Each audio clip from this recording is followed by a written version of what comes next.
Welcome to the Real View podcast, where Ohio Realtors connect you to innovators and influencers, keeping you with the real view of real estate. Whether you're a broker, agent, first-time homebuyer, industry leader, or just happen to stumble upon our podcast today, you can expect to hear tips, tools, tricks, interesting information, and so much more from the experts in Ohio's real estate game. Hi, everyone. Welcome back to the Real View podcast. I'm your host, Allison Wiley. With me today is our special guest. She is the 2021 Good Neighbor Award winner, Lisa Morales. Lisa, thank you for being here with me today. Thank you for having me. It's quite an honor.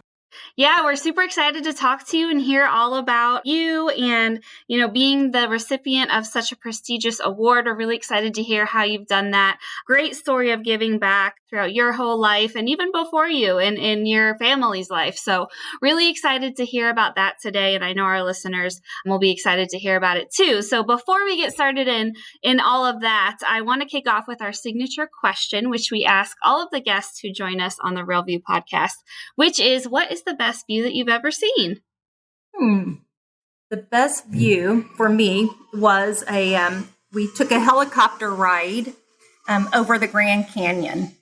Absolutely beautiful and breathtaking. Just amazing experience. Wow, that's awesome. I have to say I'm a little nervous about helicopters. I'm a little scared to get on one, but it might be worth it to see the view from that angle. Yeah, there was some hesitation, but I would do it again. It was really nice. Yeah, it's beautiful. And I've only been to the Grand Canyon as a little kid. I believe I was maybe like 13 or 14 years old. So you don't really appreciate it at that age. So I'm dying to go back as an adult and kind of, experience it with an adult lens and a little more appreciation than what I did when I was 14. Okay, well, tell us a little bit about you. How did you get started in real estate? Was this always something that you knew you wanted to do? I know you're a super successful agent down in Cincinnati. So tell us a little bit about you, your background, and how you got started. So my background is I always have been in some type of sales type of mode and job. I actually managed a interior design firm. And we did a lot with Homeorama and agents and designers and all of that. Then I took a mommy job because I had my youngest two were young. I took a job at Scholastic and they had like school year type of schedule. And so I was off during the summer, off during the holidays, just like a school. But it was awful as far as for me being tied to to a desk. I like to be out and about, meeting people face to face. So that was the downside of that job. So in the middle of that, we sold and bought a home, my husband and I and our 3 children. And he kept saying, you would really be good at that. You should do that. And so in 2007, I got licensed. Really wasn't disciplined in the beginning as far as hustle and keeping my nose down to the grindstone and really trying to make a full run at real estate. And then my husband had what I call a coming to Jesus meeting. We all need those meetings from time to time, yes. And he's like, you have to do something. You have to do something. And then that's when I kicked it into gear and got really serious about real estate. And it's just been growing and growing ever since that point. That was probably 2008, 2009 when I really was giving it some effort. Yeah. Did you see the success that you experienced grow with the more and more effort you put in kind of after that come to Jesus moment? Would you equate those two to kind of being, cause and effect type of situation? Absolutely. Every day I would get up with a plan, with a schedule. I went into the office every single day, and I joined phone duty every opportunity that I had. But what was nice about going into the office is that I learned so much from the veterans that were there, And with real estate, a lot of heavy hitters or veterans, they don't like to put a whole lot of time in people that they don't see all the time because real estate is like a revolving door, It's like, 87% don't make it.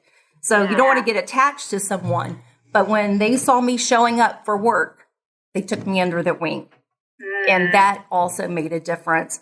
The routine, the plan, I always went in with a plan, making calls, sending postcards, doing all the right things that we just down to basics that I still apply to what I do today. Yeah, that's awesome. And that's kind of one of the biggest things I hear, when I have guests come on the podcast and we talk about, what are your ways to success? How have you, made such great strides in your career? And there's a lot of individuals who say it really is just getting back to those basics and, focusing on the small things and not getting caught up in the day to day and just making time for those things that are kind of easy to push aside sometimes. I agree. Yeah, for sure. Okay, so in addition to being such a wonderful realtor and seeing the great success that you've had, you are also huge in giving back and making your community stronger. And so much so that you were nominated by your local board and won the 2021 Good Neighbor Award, which is one of the most prestigious honors given out at the annual convention. Every year, it's presented to an individual realtor who has shown exemplary commitment to community service, which you have, and we will get into why that is in just a minute. But I want to start with your story of involvement with Salvation Army, because this kind of like kick-started your work with the community, and correct me if I'm wrong, but I would love to hear a little bit more about that, about your grandmother. This has been kind of infused in you as a person and maybe has been one of your values that you've learned at a very young age. So I want to hear about all of that. And if I'm wrong on any of that, please correct me. But yeah, tell us about that. You're absolutely right. And I love telling this story because my grandmother was like one of my favorite people in the whole world. So over 100 years ago now, it was 1919. Oh my gosh. I know. She was in a children's home, an orphanage, if you will. It was Depression, and her parents just couldn't make it. I guess that would be my great grandfather had to go to a different state to find work. Her mother was there with 3 children, and they couldn't make ends meet. So she was in an orphanage in Butler County. At that time, the Salvation Army came in and gave the orphans toys for Christmas. So my grandmother got a doll. And that's how it all started, with that one gift, that one act of kindness just grew to what it is today. She remained involved with the Salvation Army. So my mother did. And my mother always said, you have to give back to the community. Doesn't matter how little you have, you still have more than someone else. Get involved in some way. And it's kind of what it's been. When I was a teenager, I was a counselor for 4 years at the Camp Swinecki. So that's right in the middle of Columbus and Cincinnati, right by that big, tall bridge. So I was a counselor there for less fortunate children. I started that when I was 15. And I did that, for 4 summers. And it really is an eye-opener, to see firsthand some of the struggles that people in our own community have, and sometimes we don't look right here. We may look even beyond our country or whatever, but there's a lot of ways that we can help. And if we can impact a child's life like my grandmother's was impacted, it's a huge investment in our future. And it's that domino effect. I just think that is so cool that is something that had that great of impact on your grandmother's life, that now it is still impacting 100 years later. And I'm sure even more. I mean, I'm sure this is something that, you've shared with your family and that they're going to remember to share with theirs. And it's just cool to think, you think something so small as a simple toy and a doll that was given can have 100+ year outlook. Oh, yeah. That's really cool. I love hearing stories like that. And I'm a big history nerd. So anytime we get to talk about something, that exceeds any of our lifespans, I just think is really awesome. So you can obviously see how passionate you are about giving back to your community. And now we know a little bit why from your grandmother and your mother. Talk a little bit about ways that you give back. Your Realtor Ring Day, coat and toy drive for children, some other involvements that, you're super invested in. Tell us a little bit about some of the work that you've done personally giving back. One of the things we're gearing up for right now is the coat drive. So I've done an annual coat drive for the last 8 years. Great turnout. I always have a goal of, hey, let's get 100. Let's get 100 coats. And we always do that or more, which is always good because there are a lot of people that live on the streets or they just don't have the means to go out and get a nice warm coat. Or what I love is when people donate the coats. A lot of times they're like, okay, here's gloves and a hat too, and warm socks. Oh yeah. So that's been going on. This will be our 9th year, and we're gearing up for that now. The other thing that we do is a Christmas toy drive, and involved in that is also shoes and a coat, a brand new coat for the children. Last year, we sponsored over 200 children, my team. Wow. It's just so rewarding. And not only did we do, the drive and get people participating in the toys and things like that, but we also pack the boxes and the distribution and passing them out to the families that come there. So we're really hands-on. Yeah, no, that's incredible. And does this go to your local area, local children in your community? In my community, and I live in Butler County, right outside of Cincinnati. And so that goes to the Butler County community. However, there's a huge, all over Cincinnati, there's Salvation Army post, where people can get involved. I personally am involved in the one in Butler County.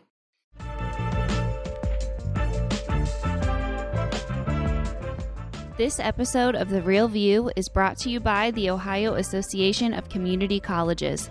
Ohio's network of community colleges provides accessible training that accommodates the busy lifestyles of aspiring real estate professionals at half the price of a traditional university.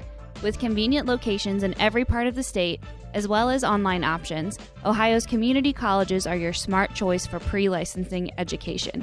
For more details or to start the journey to a real estate career, visit the education page at ohiorealtors.org and then click on the pre-license course locations.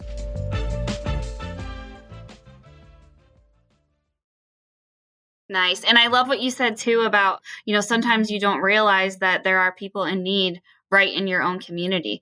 And I think this is a perfect example of that. And just, something so simple as a coat, but it means so much to a kid. Could you imagine going through one of our Ohio winters and not having a coat on as a child? This is just something that no child, should ever have to deal with. So that's awesome. Very cool. And 200 kids. How awesome. The generosity from the community, past clients. I put it on the internet, put it on Facebook, and I had one person all right, I'm getting my whole neighborhood involved. And she did. And they filled my garage with toys and coats. You wouldn't believe it. I stood in that garage and cried. I was like, oh my God, this is so amazing.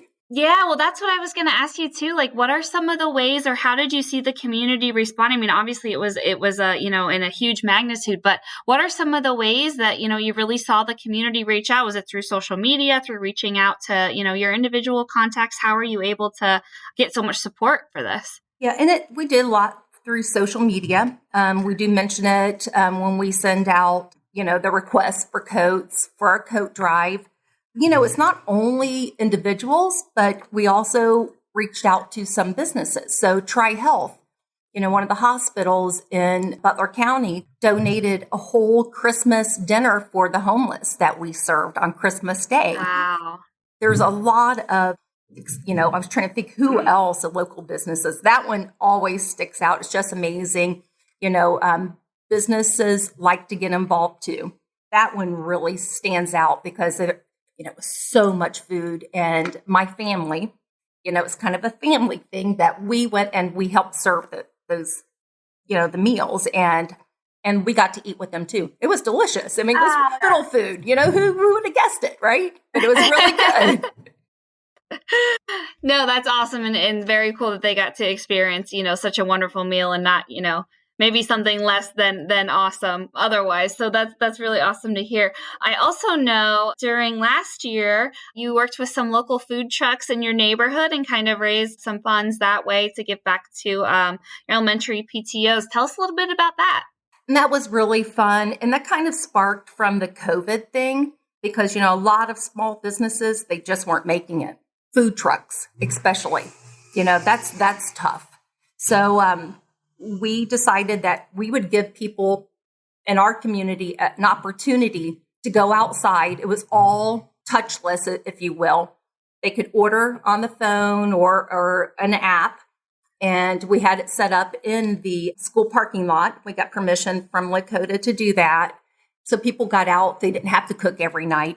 And it kept those small businesses, those food trucks afloat for that time, that period. Now they're back on their feet and they're busy, thank goodness, But what we did is whatever the truck would donate, I matched. And we donated that to the PTO. And, it didn't start off by saying, oh, we win all this recognition from our community. But it happened that way because we were posting it. I posted it on Facebook, on Instagram, on Nextdoor, and so people really appreciated it. Absolutely. Yeah. And that's great. It was kind of a win-win situation. You were able to help these small businesses who were experiencing some difficult times due to COVID and also raising some money for your local schools, which is awesome. You won this coming off of a pandemic year. I would love to hear, your perspective, what it was like. Did you see a difference in the response from people, during a COVID year, or what was kind of your experience as a fundraiser, as someone who is very active in their local communities and giving back through a pandemic? What was that like? Did you notice any differences from years past or anything like that?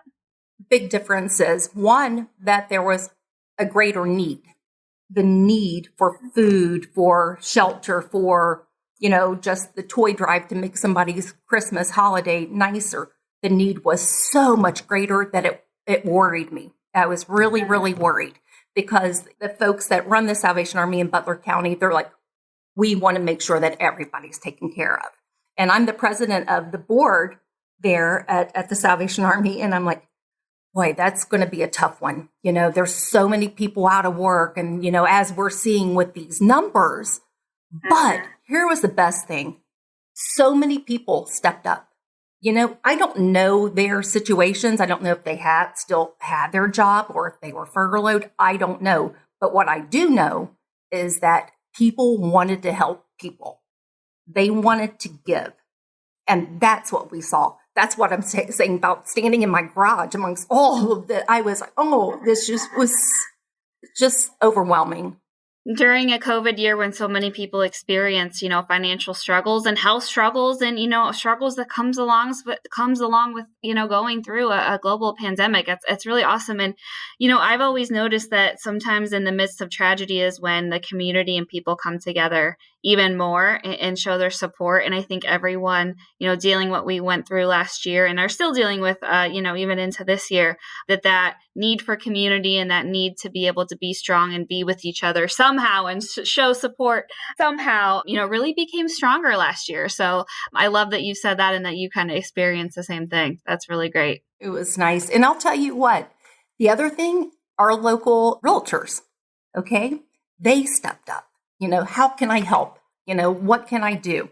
It's a forum for them too. There's, to get involved. And the year before COVID, we didn't do it last year, but I started the Realtor Ring Day, which a lot of other areas outside of Ohio do. It's a Realtor Ring Day for the Salvation Army. So I put that out with the help of our local board, and we had so many agents sign up. And so we did a rotation. They could come with their shirts on, who they are, who they work for, what brokerage, and ring the bell. And every single person, it was the feedback was so positive. And let me know when you're going to do that next year. And we had some RE/MAX agents who actually, they dressed up in elf suits and, they just had the time of their lives with it. They loved it. And I liked it to get to know them better. It was just like so rewarding in so many ways. Now I got to know them better. They were involved. And the residual is it's helping a great cause. Yeah, absolutely. And I love, so this is kind of the perfect transition. So I love that you brought up the involvement of other realtors, because that's what I think is so awesome too about what you do is not only, is this kind of your personal mission and your cause, but you've brought along now other people along with you to join in this movement. And you're kind of helping mentor and working with other realtors to infuse that same mentality and kind of showing them ways that they can give back to their community too. I know that you did a presentation, or you were a part of a roundtable too, kind of telling your local realtors the importance of giving back and things like that. Talk a little bit about the mentorship and the work you do with realtors, and why is that so important for you to kind of get them involved in your mission? Well, I think that I kind of want to pay things forward, just like when I mentioned when I was a new agent and some of the other agents kind of had taken me under their wing and helped me. So I want to pay that forward. But yes, I did do a roundtable with agents at Coldwell Banker, and it was really cool because they had a lot of questions. Like, my question to them is, what are you passionate about? Is it the elderly? Is it homeless? Is it children's education? I mean, there's all kind. Is it Cancer Foundation? Find out what you're passionate about, and just see how you can help out in your community. And everything else kind of falls into place. Now you're doing something that's bringing you joy, but you're also in front of other people. You're meeting new people. Your sphere of influence just grows while you're still giving back to your community. As far as the Salvation Army goes, there's something for everyone, because they do help in so many different areas. With drug addiction, with health issues, with homelessness, with elderly, But if you don't want to get involved with Salvation Army, go after what your passion is. How would you like to help? Yeah, I love that. And that was going to be my next question too. What bit of advice would you give to realtors who maybe want to get more involved in their local community or looking for ways to give back? Is there any other bits of advice that you would give to them other than, finding your passion and reaching out and getting started? I think that sometimes I hear, I joined this cause, or I joined that cause. Joining is one thing, but rolling up your sleeves and diving in is something different. And, I never, ever, of course, I didn't go into this thinking that I was going to be honored with that award or having this podcast or whatever, because I'm doing it from a place where I feel like from my heart, right? Mm-hmm. But all of this is the residual effect from it. And I've met so many people, just like the administrator over that whole Tri-Health, his story, how the Salvation Army helped him when he lost a child, one of his own children, and how the Salvation Army helped him was amazing. So he wanted to give back. So you're going to meet so many different people. It is, it's great for your business. It's great, for your heart. It's just a good thing. I would encourage everybody to find their passion and give back to their community.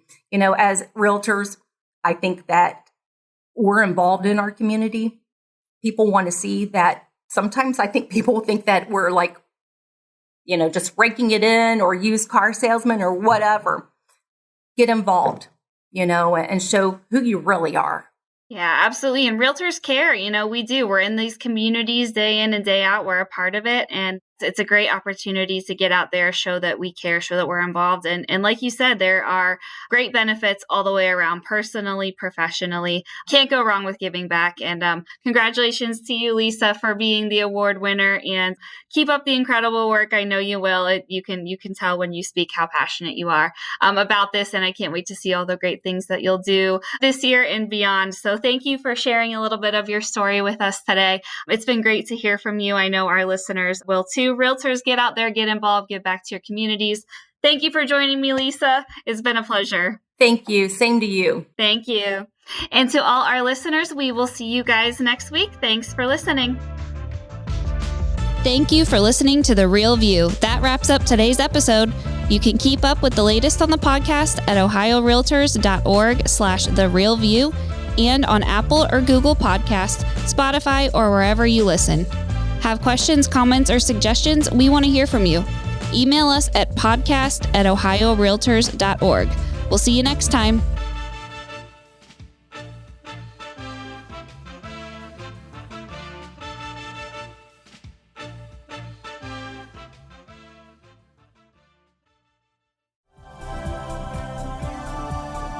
This has been a Humble Pod production. Stay humble.